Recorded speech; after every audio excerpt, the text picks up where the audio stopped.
de Dieu, le Seigneur des seigneurs, le roi des rois. Merci Seigneur Jésus, toi le maître des temps et des circonstances. Toi le qui ne tarit jamais, Seigneur, notre appui et notre guide. Le secours unique, c'est toi, qui est le chemin, qui nous amène au salut, qui est la vérité, qui nous délivre, et qui est celui qui nous donne la vie en abondance. Merci Seigneur Jésus pour toutes choses. Toi le garant d'une alliance par excellence, le Dieu juste, notre évangile. C'est toi qui nous soutiens, Seigneur, Alpha et Oméga. Sois élevé, Papa, toi qui appelles à l'existence ce qui n'existe pas. Le Dieu véritable, l'incomparable Dieu. Que ton nom soit béni, que ton nom soit glorifié à jamais. Merci Seigneur Jésus pour tout. Gloire à ton nom Seigneur. Alléluia. Merci Seigneur. Alléluia. Amen. Béni soit le nom de l'Éternel. Alléluia. Siècle en siècle et d'éternité en éternité. Amen. Car il est le Dieu véritable. Amen. Car il est le Dieu tout-puissant. Alléluia. Le Seigneur de gloire, le Dieu merveilleux. Amen. Merci Jésus. Merci notre Dieu. Nous voici encore devant ton trône, ô Dieu puissant. Alléluia. C'est toi le créateur de toutes choses, le Seigneur de toute gloire. Amen. Nous nous confions, Seigneur mon Dieu, à toi et nous nous abandonnons, Seigneur, à tes pieds. Amen. Seigneur, est-ce que tu puisses nous conduire? Que ton esprit, Seigneur mon Dieu, nous prenne en charge. Qu'il commence avec nous comme alpha, qu'il chemine, ô Dieu, avec nous et qu'il termine comme oméga. Amen. Ô Dieu, que ta gloire se manifeste. Bénis, Seigneur, ton peuple. Bénis tous ceux qui vont entendre, Seigneur, le message que nous allons donner, qui vient de toi, et que, Seigneur, nous ne soyons que de simples relais. Merci, Jésus, parce que tu es merveilleux. Amen. Que l'honneur te revienne, que la gloire te revienne, et la magnificence soit à toi seul. Amen. Merci beaucoup, Seigneur Jésus. Bien-aimés dans le Seigneur Jésus-Christ, shalom. Alléluia. Nous voici encore devant vous. Partout où vous vous trouvez, que le Seigneur de gloire vous accorde sa paix. Amen. La semaine passée, nous avons commencé, nous avons parlé du sermon sur la montagne. Amen. Et nous avons dit une chose, que le problème qui était avec le peuple d'Israël, les Israélites, c'était l'autosuffisance, c'était l'autoconnaissance et l'autojustification, l'autonomie, qui en fait était un frein. Amen. Un frein à l'épanouissement spirituel. Et c'est pourquoi le Seigneur est venu pour leur faire comprendre que ces freins ne pouvaient pas les amener au royaume des cieux. Amen. Qu'à cause de ça, ils étaient bloqués. Ils étaient bloqués. Le Seigneur dira, vous connaîtrez la vérité et la vérité vous affranchira. Amen. Pour connaître la vérité, il faut que vous ayez un esprit ouvert. Alléluia. Connaître la vérité. Dans ce verset, le Seigneur dit, vous connaîtrez la vérité. Amen. Connaître, ça veut dire se laisser enseigner. Alléluia. Connaître, ça veut dire se laisser affermir. Amen. Connaître, ça veut dire s'abandonner, que le savoir puisse entrer en vous. Amen. Mais si vous ne pouvez pas vous laisser aller, vous ne pouvez pas apprendre, et vous dites, non, nous connaissons. Ce que nous savons, c'est déjà trop. Alors, dans ce cas-là, vous êtes saturé. Quand votre esprit est saturé, rien ne peut entrer en vous. Amen. Bien-aimés, nous allons continuer sur cette lancée. Et nous allons parler justement de béatitude. Et nous avons démontré comment le Seigneur, dans ce sermon sur la montagne, a donné les 3 béatitudes qui sont en fait le socle de toutes les autres béatitudes, puisqu'il y en a 9. Sur les 9, le Seigneur a donné les 3 qui sont les socles dont dépendent toutes les autres béatitudes. Amen. Le Seigneur a dit dans Jean 10 qu'il est venu afin que sa brebis ait la vie et qu'il l'ait en abondance. Alléluia. Cette abondance ne peut s'obtenir que si ces fidèles se conforment à un style de vie bien déterminé. Amen. Ces critères de la vie, donc selon Dieu, sont celles qui ont été énoncées, comme nous avons dit dans l'introduction, au sermon sur la montagne. Et l'ordre dans lequel ces béatitudes ont été données est très important. Ce n'est pas fortuit du tout. Ce n'est pas fortuit.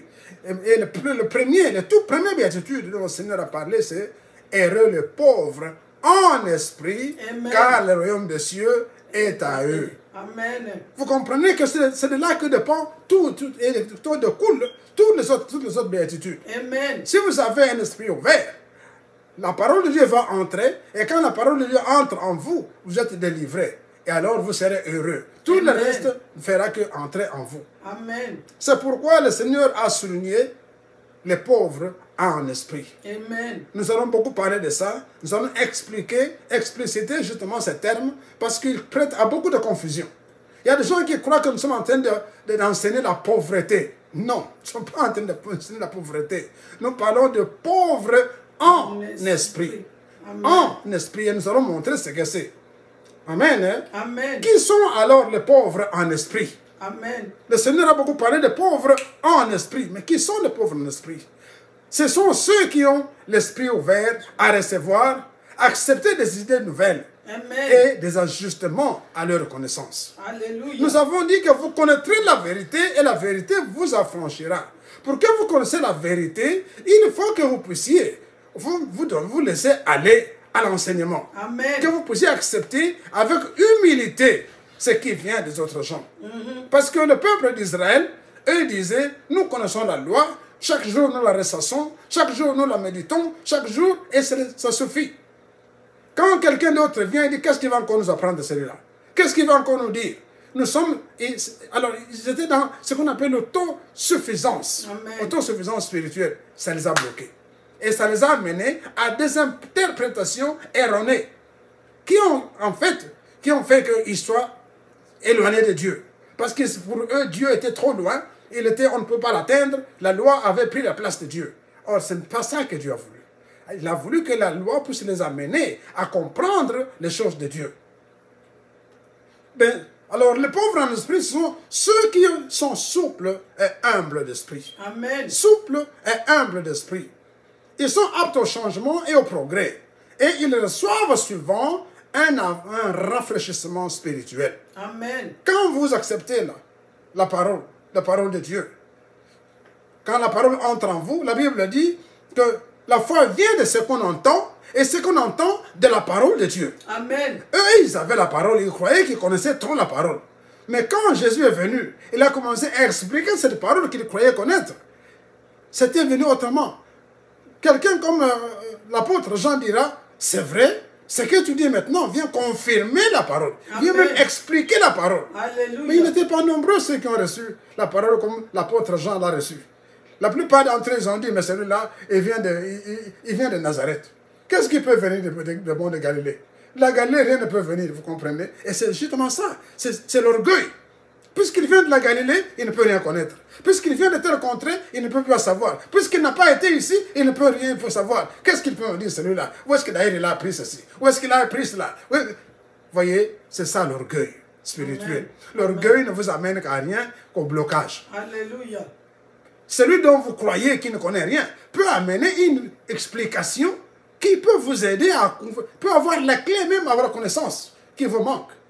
Vous connaîtrez la vérité. Donc, les pauvres en esprit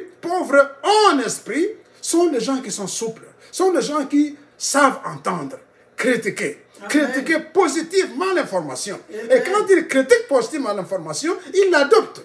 Alléluia. Bien-aimé, la souplesse spirituelle n'est ni une naïveté, ni une faiblesse intellectuelle.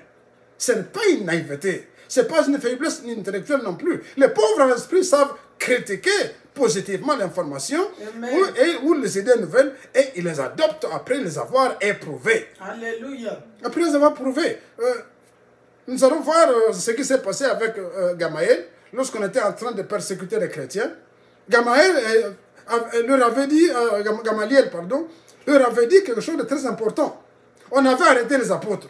Quand on les a arrêtés, on était en train de les faire souffrir. Le Sanhédrin les avait déjà jugés et il devait les amener en prison. Mais Gamaliel a dit, cet acharnement sur ce gens, moi je ne le trouve pas normal. Il dit, faites attention. Voilà ce qu'il dit. Hommes israélites, prenez garde à ce que vous allez faire à l'égard de ce gens. Amen. Si cette entreprise ou cette œuvre vient des hommes, elle se détruira d'elle-même. Alléluia. Mais si elle vient de Dieu, vous ne pourrez la détruire. Amen. Si elle vient de Dieu, vous ne pouvez la détruire. Ne courez pas le risque d'avoir combattu contre Dieu. Amen. Amen. Hein? Ne courez pas le risque parce que si vous avez des idées préconçues, si vous êtes figé dans vos raisonnements, si vous êtes bloqué dans votre raisonnement, vous croirez faire du bien. Le Seigneur avait dit, on vous martyrisera, croyant qu'on est en train de servir Dieu. Alors qu'ils sont en train de se servir, ils servent le diable. Donc, faites gaffe. Parce que si ce qu'ils sont en train de faire vient de Dieu, vous ne saurez pas le détruire.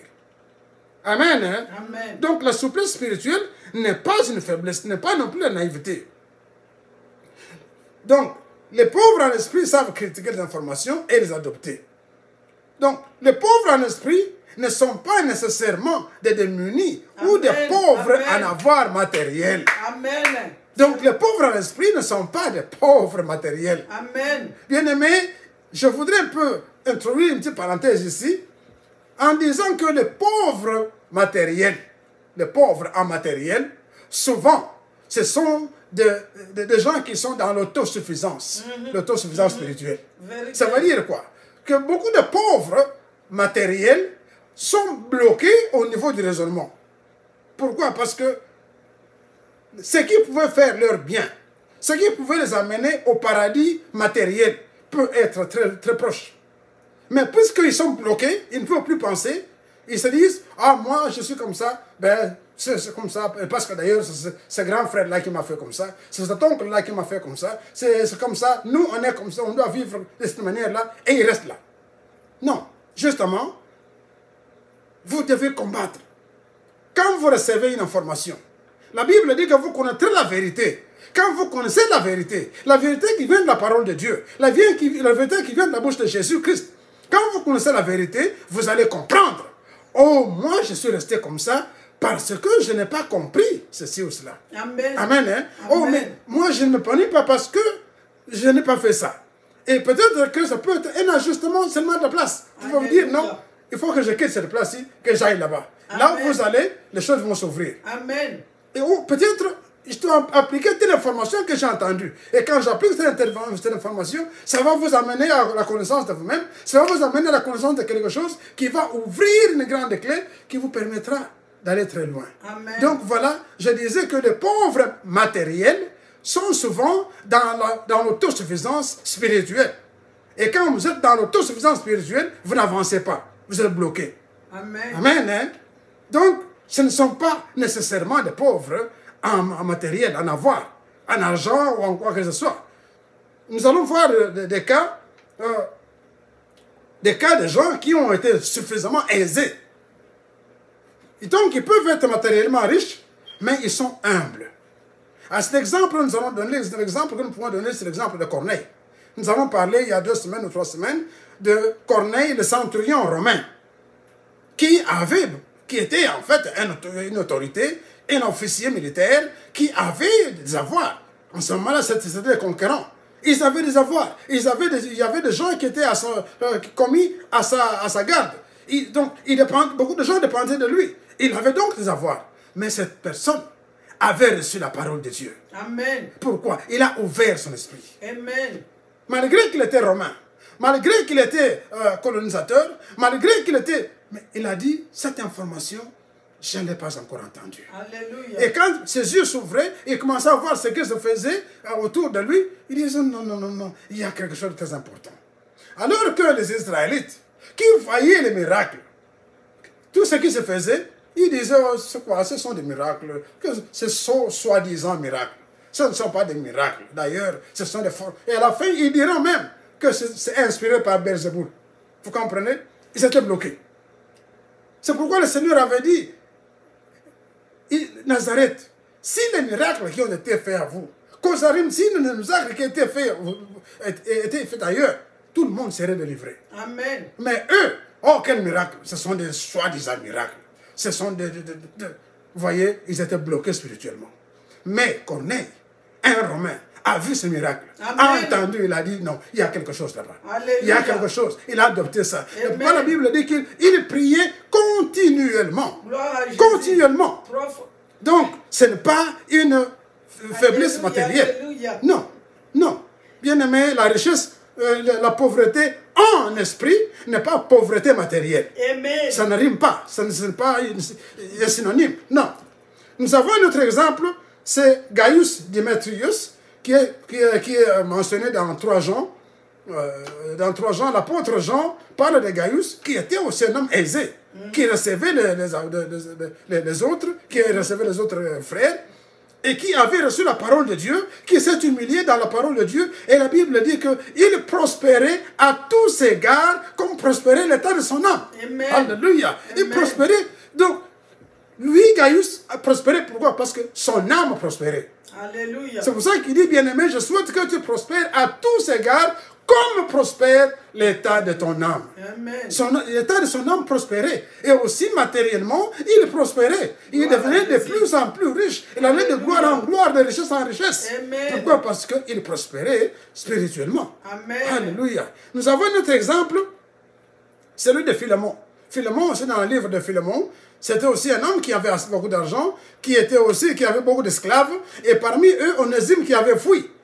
Et l'apôtre Paul va le recommander, va lui dire, rentre chez ton maître. Amen. Va chez lui. Il a écrit une lettre en lui disant, reçois Onésime comme si moi-même j'étais là. Amen. Je sais que tu as reçu Jésus. Je sais que tu t'es humilié. Et que tu sais que lui, Jésus, est notre chef à nous tous. Même toi, c'est ton chef. Onésime aussi, c'est ton chef. Donc, c'est son chef. Donc, pardonne-lui, accorde-lui sa liberté et reçois-le comme ton véritable frère.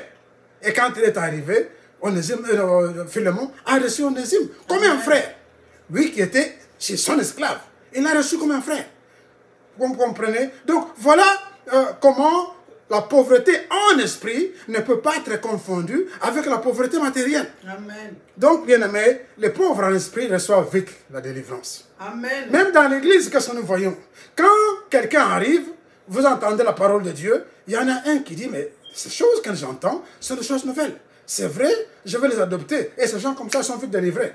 Par contre, il y a d'autres qui sont arrivés à l'église, qui ont déjà fait 10 ans, 5 ans, 20 ans, 15 ans, ils restent toujours stagnés. Amen. Et quand les autres arrivent, ils regardent d'abord, parmi ceux qui arrivent, oh, il travaille où ça celui-là? Oh, il est venu avec telle voiture. Oh, il a telle montre. Donc, oh, celui-là, je vais l'encadrer. Moi, je vais faire ceci. Moi, je vais faire cela. Et celui qui arrive, qui entend la parole, vite, il est délivré, vite, il va commencer à prospérer. Et les autres qui étaient là-bas, depuis très longtemps, qui ne pouvaient pas entendre la parole, et qui croient qu'ils sont familiers avec la parole, familiers avec le pasteur, familiers avec tout le monde, ils ne prospèrent pas. Amen. Donc, bien aimé, voilà... la vérité. Voilà, donc la pauvreté matérielle en esprit n'est pas à confondre avec la pauvreté matérielle. Amen. Donc, nous devons accepter la parole comme des petits enfants. Le Seigneur dit ceci dans Matthieu 18, 3. Je vous le dis, je vous le dis en vérité, si vous ne vous convertissez et si vous ne devenez comme les petits enfants, vous n'entrerez pas dans le royaume des cieux. Vous n'entrerez point dans le royaume des cieux. Donc, bien aimé, voilà, la pauvreté en esprit. C'est une disposition de cœur. C'est une humilité d'esprit qui vous permet d'ouvrir votre intelligence, de recevoir de nouveaux enseignements qui vont alors vous amener à la délivrance. Amen. À l'opposé, donc, le pauvre en esprit, se tiennent les gens au cou raide. Amen. Les gens au cou raide. Ceux qui disent, je connais trop moi. Moi, je connais tout. Qu'est-ce que vous allez encore me dire? Qu'est-ce que vous allez m'apprendre? Et lui, qu'est-ce qu'il a été là-bas? D'ailleurs, est-ce qu'il... Non, moi je connais des pasteurs qui parlent mieux, qui disent ceci mieux, qui font ceci mieux. Alors, ce sont des gens au cou raide. Amen. Ce sont ceux qui sont sages à leurs yeux. Beaucoup d'eux, dans la parole de Dieu, nous montrent que beaucoup d'eux ont péri. Lorsque les enfants d'Israël sortaient d'Égypte, la plupart de ces gens au cou raide ont péri en route. Ils sont incrédules, imperméables à toute pensée nouvelle, et ils restent bornés à leur connaissance. Alléluia. Leurs idées sont figées et ils sont réfractaires au changement. Ils sont surtout soupçonneux des autres. Parce qu'ils ne peuvent pas recevoir un ajustement spirituel, eh bien ils commencent à soupçonner tout le monde. Ah, celui-là il fait ça parce que. Ah, celui-là il fait ça parce que. Il fait ça comme ça. Amen. Ils sont rancuniers, aveugles à la vérité. Ils sont jaloux, orgueilleux et prétentieux. La Bible nous donne bien d'exemples de personnes tant dans l'Ancien Testament que dans le Nouveau Testament, de ces gens qui sont caractérisés par ce comportement. 3 Jean 9 à 10 fait mention d'un monsieur du nom de Diotrephe. Diotrephe, qu'est-ce qu'il faisait? L'apôtre Jean dit qu'il aime à être premier. ils aiment être premiers parmi tous les autres. Partout ils arrivent. Est-ce que vous n'avez pas... L'homme de Dieu est arrivé. Mettez-moi une chaise comme ça. Mais vous ne m'envoyez pas. Mais je suis là. Mais vous comprenez? Ils aiment être premiers. Qu'est-ce que Jésus a dit? Si tu arrives quelque part, va dans le fond. Il vaut mieux qu'on t'appelle de fond vers le haut, vers le devant, qu'on te dise, non, il y a d'autres qui sont meilleurs que toi, rentre en bas. Amen. Hein? Amen. C'est ça donc. Donc, mes messieurs d'Eutrope, Jean dit, c'est pourquoi, quand je viens vous voir, je rappellerai les actes qu'il commet, en tenant contre nous les méchants propos. Non content de cela, il ne reçoit même pas le frère, et ceux qui voudraient le faire, ils en empêchent et ils les chassent de l'église. Voilà ce qui arrive aux gens qui sont imbus de main. Aux gens qui croient qu'ils sont suffisants, qui sont arrivés, qui ne peuvent rien apprendre. Nous ajouterons aussi à la liste des incrédules les disciples Thomas. Nous connaissons tous les disciples Thomas, qui avaient refusé de croire au témoignage des autres disciples, attestant la résurrection du Seigneur. Amen. Le Seigneur est apparu, il est entré, il les a vus, il les a parlé, mais lui n'était pas là. Quand il revient, on lui dit, le Seigneur est ressuscité, il était avec nous ici. Il a même mangé avec nous. Il a dit, pas question, pas question. Si je ne vois dans sa main la marque des clous, et si je mets mon doigt dans la marque des clous, et si je mets ma main dans son côté, je ne croirai point. Amen. Il y avait un témoignage. Les autres étaient là. Beaucoup de tout le monde ont dit, il était avec le frère, avec le Seigneur. Il était avec nous. Il a dit, moi je ne croirai jamais. Jamais, mais alors je ne croirai point. Il faut d'abord que je mette mon doigt dans le clou. Là où était entré le clou. Et même là où on avait aussi était entré le glaive. Là, si je ne mets pas ça, je ne croirai point. Mais le Seigneur dira plus tard, parce que tu m'as vu, tu as cru. Amen. Heureux ceux qui n'ont pas vu et qui ont cru. Oui. Amen. Le dimanche suivant, alors qu'ils étaient à table, le Seigneur entre dans la maison. Amen. Et Thomas était le premier. Le Seigneur dit, Thomas, viens. Viens, Thomas. Toi, tu as dit que ce n'est pas vrai. Le témoignage des autres, tu en as douté. Et il dit, c'est la première personne dans la parole de Dieu, parmi eux, qui avait appelé Jésus, mon Seigneur est mon Dieu. Amen. Mon Seigneur est mon Dieu. Bien-aimés, ne soyez pas de Saint Thomas. Alléluia. Ne soyez pas de Thomas. Écoutez, la parole que nous sommes en train de donner est sous inspiration du Saint-Esprit. Ça vient de Jésus-Christ. Si tu es un enfant de Dieu, écoute cette parole, applique-la dans ta vie, et elle va t'amener à la délivrance. Amen. Elle va t'ouvrir, elle va t'émanciper, et tu vas devenir autre chose. Bien-aimés, cette parole est une parole pure. Pure. Elle vous arrive sans interférence. Recevez-la dans l'humilité et vous serez bénis. Donc, bien-aimés, heureux ceux qui n'ont pas vu et qui ont cru. Amen. Que dirons-nous donc de tant d'autres? Des gens qui avaient fermé les yeux et les oreilles à la vérité et qui pourtant, vérité qui était si plausible.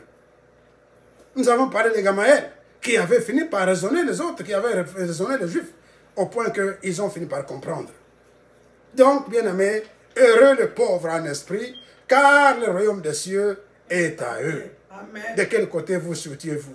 Amen. De quel côté êtes-vous? Est-ce que vous êtes de ceux qui prennent la parole avec joie, Amen. ou de ceux qui résistent à la parole de Dieu et qui en fait creusent leur propre tombe? Amen. Bien-aimés, je souhaite que vous suivez la parole de Dieu et que la délivrance vous atteigne et que Jésus-Christ habite dans vos cœurs. Amen. Que le Seigneur vous bénisse. Au Amen. nom puissant de Jésus, nous prions. Amen. Amen. Gloire à Dieu. Gloire à Dieu.